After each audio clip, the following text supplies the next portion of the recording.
গেটত গাড়ী ৰাখি স্নেহাশ্ৰয় চৌহদলৈ এনেদৰে সোমাই আহিছিল ডকাইতৰ দলটো। অস্ত্ৰ শস্ত্ৰৰে সুসজ্জিত দলটোৱে দুৱাৰত ৰৈ কলিং বেল টিপিছিল আৰু দুৱাৰ খুলি দিয়াৰ লগে লগে জঁপিয়াই পৰিছিল কৰপী ডেকা আৰু গাড়ী চালক মনোজ দাসৰ ওপৰত। ভয়ংকৰ অত্যাচাৰ চলাইছিল চাৰিজনীয়া ডকাইতৰ দলটোৱে। আজিও বিষত অৱস্থা কাঢ়িল মহিলাগৰাকীৰ। এইবিলাক ডেগাৰ সানিছিলেতো, তো এইবিলাক পেইনবিলাক আছে আৰু এইবিলাক কাটি এনে ডেগাৰ মাৰি মাৰি দিছিলেতো, পেইনবোৰ আছে আৰু এতিয়া মেইনলি পেইনখিনি বেছি হৈ আছে। হেৰি হ'ব বুলিয়ে কৈছে, মানে কেছটো আগলৈকে হেৰি ঠিকেই হ'ব বুলিয়ে কৈছে আৰু তেনেকুৱা। দিনে নিশাই এতিয়া গণেশপাৰাৰ স্নেহাশ্ৰয়লৈ গৈছে দলে দলে আৰক্ষী।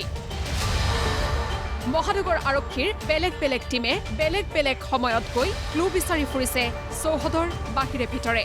এজন আহিছিলে 3:40 মানত, আমি নাছিলোঁ, আমি সেইখিনি সময়ত এয়াৰপৰ্ট গৈছিলোঁ যে, সেইখিনি সময়ত আহিছিলে এজন হেৰি 60+ হ'ব, 65 মান তেনেকুৱা ধৰণৰ বয়সৰ এজন আহিছিলে লোক। আহি ইয়াতে আমাৰ ঘৰৰ ইয়াতে চোতালতে ঘূৰি পকি চাই মেলি গৈছে। আজি সেইটোৱে বস্তুৱে চালে অকণমান, পুলিচৰ টীম আহি পেলাই সেই বস্তুবিলাক চালে, অকণমান ভালকৈ জুম কৰি চালে কোন হয় কি কথা এইবিলাক। সেইদিনাৰ বস্তুখিনিকে সুধিছে, সেইদিনাৰ কি হৈছিল কেনেকৈ হৈছিল, মানে বেলেগ বেলেগ টীম আহি আছেতো, তো বেলেগ বেলেগ টীমে বেলেগ বেলেগ ইনভেষ্টিগেশ্যন কৰি আছে। তেখেতসকলে মানে ফাৰ্ডাৰ আকৌ কিবা হয়তো পাইছে চাব নাই, সেইটো আমাক সেই জনোৱা নাই, কিন্তু মানে সেয়া বেলেগ বেলেগ টীম আহি পেলাই বেলেগ বেলেগ টীমে বেলেগ সেয়া কৰিছে। এতিয়া কেমেৰাৰ ফুটেজবোৰো লৈ আছে আৰু মানে হেৰি ডিটেইলছত কেমেৰা সেইদিনাখন গোটেইখিনি লৈছে যদিও ডিটেইলছত ইমান হেৰি কৰা নাই। ক'ৰবাত কিবা ক্লু পায় নেকি কোনোবা আহিছে, আৰু সেই দুদিনমান আগৰ পৰা মানে কেমেৰাৰ সেইখিনি চাইছে, এইবিলাক তেনেকৈ চাই আছে টীম ৱাইজ আহি। ভুক্তভোগী কৰপী ডেকাৰ সন্দেহ চৌহদৰ ভিতৰৰ পৰাই কোনোবাই ডকাইতলৈ পঠিয়াইছিল খবৰ। ইয়াতেতো নিশ্চয় কোনোবা জড়িত আছে, বা ইমান ডিটেইলছত নহ'লে ল'ৰা চাৰিজন আহি হঠাৎ সোমাই আহি ৰুমত এনেকৈ সেয়া কৰিবতো নোৱাৰে।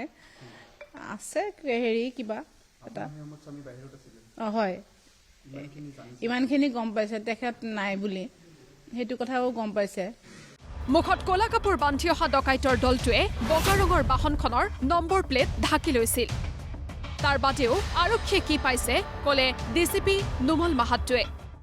গোটেই অনুসন্ধান বিষয়টোত যাতে কোনো ধৰণৰ সুৰুঙা নাথাকে, তাৰ কাৰণে মই আমাৰ সকলো যিসকল অভিজ্ঞ আৰক্ষী বিষয়াসকল আছে সকলোৰ লগতে এইটো আলোচনা কৰিছোঁ, কাৰণ এইটো এটা টিম ৱৰ্ক, বেচিকেলি এটা টিম ৱৰ্ক। আৰু মাননীয় CP মহোদয়ৰ নিৰ্দেশত আমি গোটেই বিষয়টো অনুসন্ধান কৰি আছোঁ, আৰু মই ভাবিছোঁ যে আমাৰ যি অনুসন্ধান আছে একদম সঠিক দিশত আগবাঢ়িছে, আৰু সোনকালে ইয়াৰ এটা আমি ফলাফল লাভ কৰিম। আমি অনুসন্ধান কৰি আছোঁ, এখন বাহন তেওঁলোকে ব্যৱহাৰ কৰিছে, আৰু বাহনখনত আমি দেখিছোঁ যে নাম্বাৰ প্লেটত কিবা এটা তেওঁলোকে লগাই দিছে যাতে কোনো ধৰিব নোৱাৰে। গতিকে সেইটো বিষয়েও আমি অনুসন্ধান কৰি আছোঁ, আৰু সেইটো আমি এইটো এটা মই কৈছোঁ যে এটা টিম ৱৰ্ক হয়। গতিকে আমি এটা কাম কৰি আছোঁ, আৰু চুবুৰীয়া জিলাৰ পৰাও আমি সেই সংক্ৰান্তে সহযোগ লৈছোঁ। গতিকে আমি সোনকালে শীঘ্ৰেই এই ঘটনাটো আমি ফাদিল কৰিবলৈ সক্ষম হ'ম। স্নেহাশ্ৰয়ৰ গাড়ী চালক মনোজ দাসকো সোধা পোছা কৰি আছে আৰক্ষীয়ে।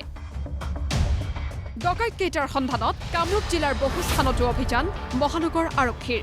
তেওঁকো সোধপোছ কৰিছোঁ, তাৰ লগত যিবিলাক আমি তেওঁলোকৰ যিসকল ভিক্টিম আছে তেওঁলোককো আমি যেতিয়া সোধপোছ কৰিছে, যি বিষয়বিলাক আহিছে সকলোবিলাকত যাতে তদন্তত যাতে কোনো গাফিলতি নাথাকে তাৰ কাৰণে আমি সকলো ব্যৱস্থা গ্ৰহণ কৰিছোঁ। যিখিনি টেকনিকেল এনালাইচিছ কৰিব লাগে সেইখিনি আমি পাইছোঁ, টেকনিকেল এনালাইচিছখিনি এতিয়াও আমি কৰি আছোঁ, আৰু অলপ কাম আমাৰ বাকী আছে। গতিকে সেইখিনি কামো আমি সমাধান কৰিলে আমাৰ এটা সুন্দৰ ইয়াৰ লগত জড়িত যি লোকসকল আছে তেওঁলোকৰ বিৰুদ্ধে আমি যি ধৰণৰ আইনগত ব্যৱস্থা ল'ব লাগে সেইখিনি আমি ল'ব পাৰিম। ব্যুৰো ৰিপৰ্ট, প্ৰতিদিন টাইম।